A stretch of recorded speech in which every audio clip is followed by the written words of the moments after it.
All right. Thank you so much for tuning in to Droplets of Love.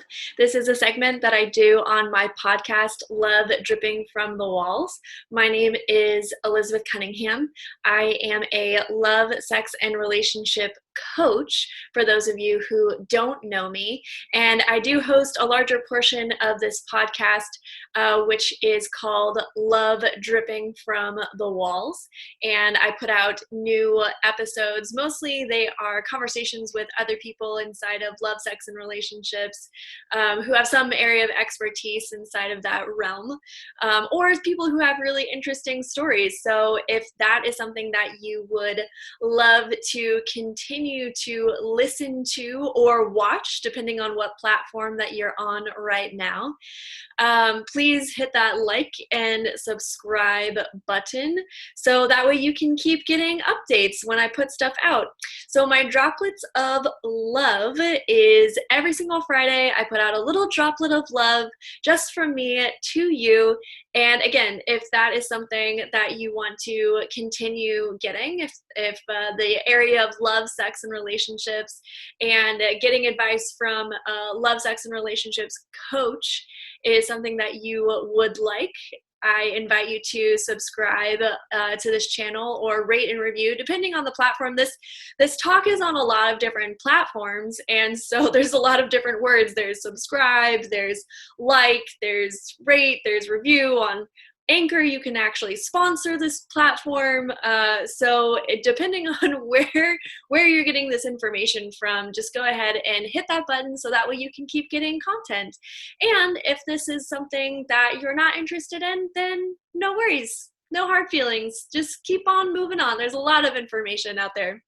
All right. So without further ado, this week's topic I'm really excited to talk about because it gets a lot of resistance when, especially when I was originally training to be a coach.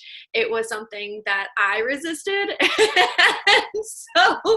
And then of course, as I'm getting trained as a coach, I'm going to try everything on that they're telling me to try on. One of my favorite pieces of coaching is, especially if you're only doing something for a short amount of time. Like I was in a program for 3 months, right? And the trainer said, how about you just try it on for these next 3 months? And then if after these 3 months, you just hate it and it doesn't work for you, then stop doing it. But you're in this program, so you should just try it on for the next 3 months. So that's what I offer. I offer everything that I offer is to try on as an experiment that works for you. So this is something, like I said, originally I resisted. I see a lot of resistance to this. And so I want you to hang in there with me and then just try it on, because it's after I stopped resisting it and actually started putting this into practice in my life and my love life actually got way better. So here it is. So the importance of scheduling your time for love.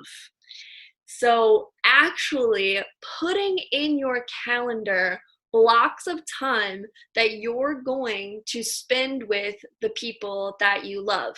And this honestly could be anyone. It doesn't even have to be a romantic partner. This could be friends. I actually have a block of time in my schedule for social Saturdays that I make sure that I fill up with calling friends.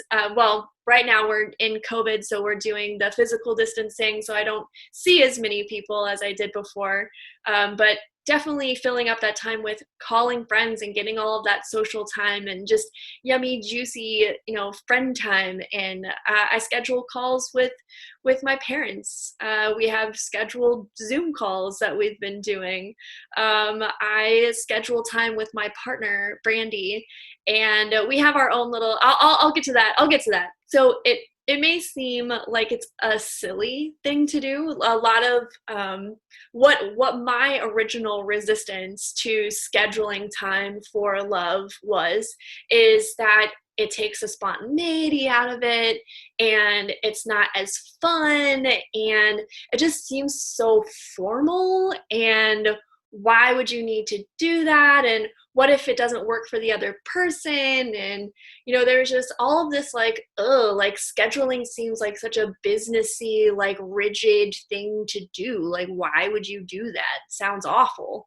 So that was my original resistance. And when I talk to other people about this, that's a pretty common theme with people. I've noticed that wasn't just me that felt that way. It was quite a lot of people that felt that same way. And so I'm just going to start by saying all of that is completely untrue. I completely get that line of thinking, and it's absolutely untrue. When you schedule your time, and I'm only going to talk about this for a couple minutes today, but honestly, there's whole courses on this. I train people in this. I coach people in this. I was actually on a coaching call earlier today where literally the entire call was about this, which is actually what inspired me to give this droplet of love today. I was like, you know what? This is a really good one. So I'm just going to say a little bit about this today, but as always, if you want to reach out to me, I am a personal coach. And so if you actually want me to be your personal coach, we could talk about that. But if you want a little bit more information or a little deeper dive, then definitely reach out to me at lovedrippingfromthewalls@gmail.com. Okay, thanks guys. Also, I have a new website. Okay, I'm going to tantalize you a little bit longer because I have a new website. It's called ElizabethAnnCunningham.com. Yay, I have a website. I've never had a website before. So please go to ElizabethAnnCunningham.com and critique the shit out of it, please. And if you are someone who's really good at websites or has really good insight on or tips, I'm asking for the coaching on that one. Okay, great, awesome. That's out of the way. Okay, so when you schedule your time, back to the scheduling time. When you schedule your time, it actually alleviates worry from your relationship. Like, when are we going to do this? Or, oh, we never have time for this. Because that's where it stems from, is that's what I hear people say, and what couples say is like, oh, well, we never make time to do this, or, oh, we keep talking about this and we just keep like, we're not doing it, and it creates this like stress in your relationship. And it could be a small stress and it could be a large stress, but it creates a stress in a relationship that's just completely unnecessary to have. And we don't need any more stress in our lives. Can we just, period, we don't need any more stress in our lives, period? Can you just all agree on that sentence? Okay, great. So when you schedule your time out, it alleviates worry. You don't have to worry about spending enough time with the people that you love, because there's time in your calendar for it. And when that time comes, that's exactly what you're going to be doing. And it also gives you something to look forward to throughout the entire week. Brandy and I have a standing date night every Friday night, and I look forward to it every single week. It's Friday right now. We're going to have our date night tonight. I'm freaking out about it. It's going to be amazing. I don't even know what we're going to do, but that's the time. That's the time in our calendar that's scheduled out for our date night. And whatever it is, it's going to be amazing. So see, you don't even have to take the spontaneity out of it. I'm like, I don't know what we're going to do, but it's going to be fucking awesome, obviously, because it's me and her. So anyway, so it alleviates worry for you. And it also alleviates worry for your partner as well. If you're someone who's really busy, I fall into that category. I'm just someone who's really busy. It may be impacting your partner. And a lot of the times, people who have partners that are impacted by their busyness get those nagging comments that are like, why aren't you spending more time with me? Or what's going on? Or why don't we ever do da da da da da? So you may be well aware that this is also something that's putting stress on your partner as well. Do you want that to go away? Yes, the answer is yes. You want that to go away. Obviously, everyone wants a loving and workable relationship. That's just something that I believe. Everyone wants a loving and workable relationship. And how to have a loving and workable relationship is to alleviate stress from your partner. and then they have the space to be a better partner for you. So you're alleviating stress for yourself, you're alleviating stress for them, because they know that you're going to spend time with them at this time during the week. And you can have a conversation with them about this. This is, oh my gosh, we could just go right down into a rabbit hole about this, but it needs to be a conversation between the two of you, obviously. Or I'll get to polyamory and open relationships in a second, but we're just going to deal with two people relationships just for this 1 minute. But it just needs to be a conversation between the two of you. You know, what works? Is it Thursday night? Is it Saturday morning? Is it Sunday? I just want to remind you that you can create whatever you want. It's your relationship.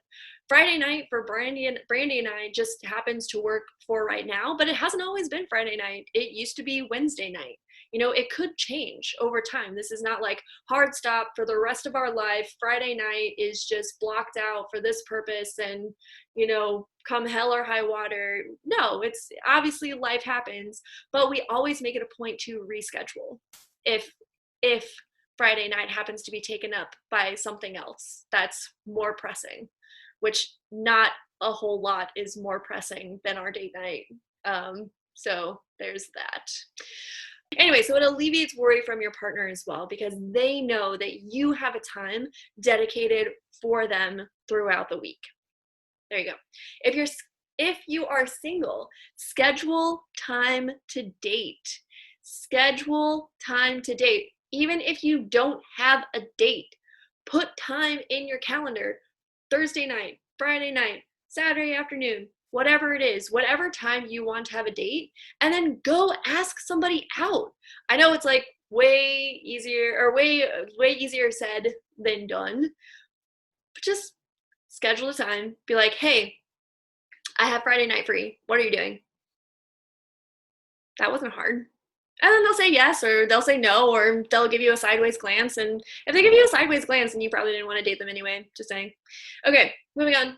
If something is important to you, you will make the time for it. That's just it.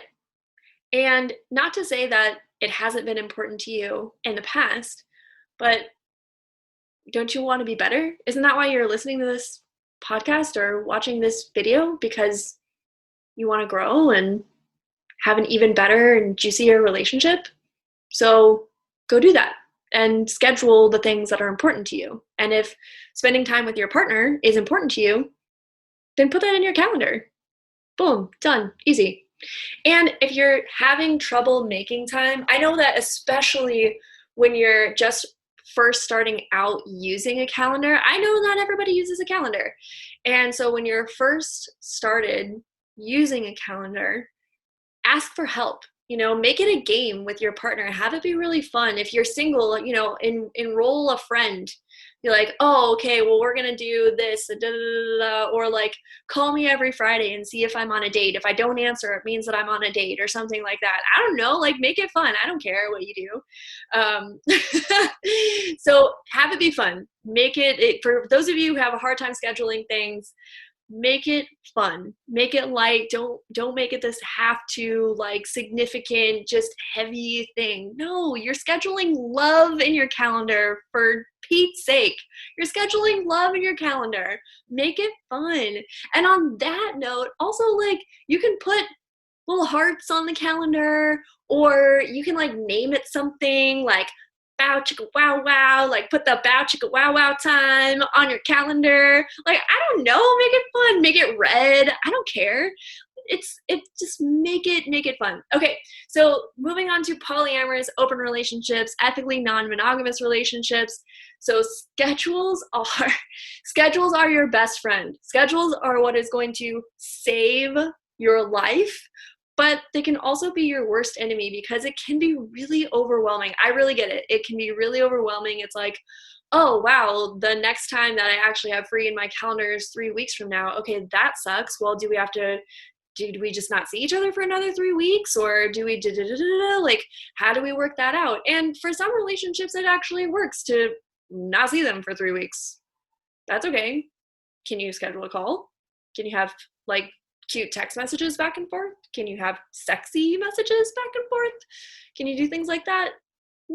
Just saying. So the other thing too, and then I don't want to get into like advertising any specific calendar, but send calendar invites. Don't just make it your calendar. Make it an hour calendar. And whether that make the most sense to have you and a primary partner or your anchor partner have that shared calendar with you, or send them calendar invites, or sending invites to any other partners that you may have.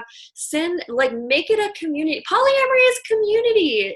We're all in this together. We're all loving one another and trying to, find ways to make it work, to just have just this abundance of love in our life. So don't make it just about you. Make it be about you and your partners. So involve everyone in the ways that it's appropriate. Involve everyone. Okay. So yes, 100%. I also use calendar invites. I will schedule something with partners and then I'll put it in my calendar and then I will send them a calendar invite. 100%. That is exactly what I do. So use technology to your advantage. There's so many helpful things out there. And again, if you want anything specific, I'm not sponsored by anything right now, so I'm not going to name specific brands. However, if you want to sponsor me, technology companies that have calendars and things like that, I would totally take that. Okay, moving on. And again, don't forget to have fun. Just completely, please have fun. Make it a game. If you schedule something in your calendar, that's the other thing, is that if you schedule something in your calendar and then you don't do that, you do have a level of responsibility to communicate about that. So that's another thing that people get bogged down with calendars, is like, okay, you've put it in your schedule. It's like, wow, now it's a commitment. Yeah, you're in a relationship, you weirdo. It's a commitment. Yes, now you're accountable for something. Absolutely. And if it doesn't, like say it's 8:00 on a Friday and you said that you were going to be home by 7 and you are just getting home, yeah, you're going to have to apologize about that because you scheduled something and then it didn't happen. And then you can have a conversation about it. My advice is, don't make it heavy. Again, don't make it heavy. Be in communication. Talk to one another. Find out what works for all people involved. And then if you notice that it's not going to work on Monday, you're looking at your schedule for the week and you're like, oh crap, I know that meeting is going to go late and I scheduled time with my partner. Tell them that. Figure it out.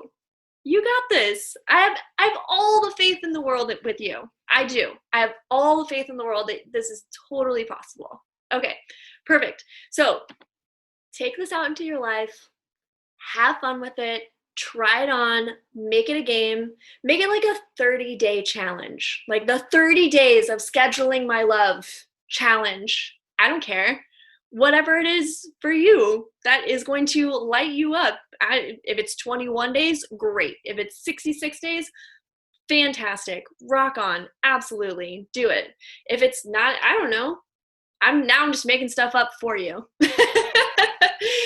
You've got this. I know that you do. And thank you so much for being people who are committed to love.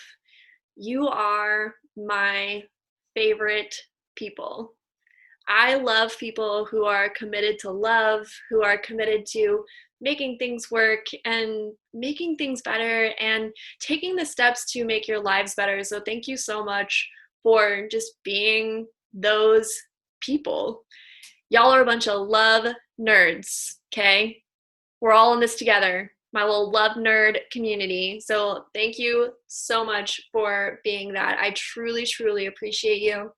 Again, whatever platform that you are listening to this on, or if you are watching the video on YouTube, go ahead and like and subscribe. Thank you so much for all of your love and support. If you have any questions for me at all, if you want to become a one-on-one client or have a free discovery session with me, please reach out to me at my website, elizabethannecunningham.com. calm. Thank you so much. Keep listening and keep loving.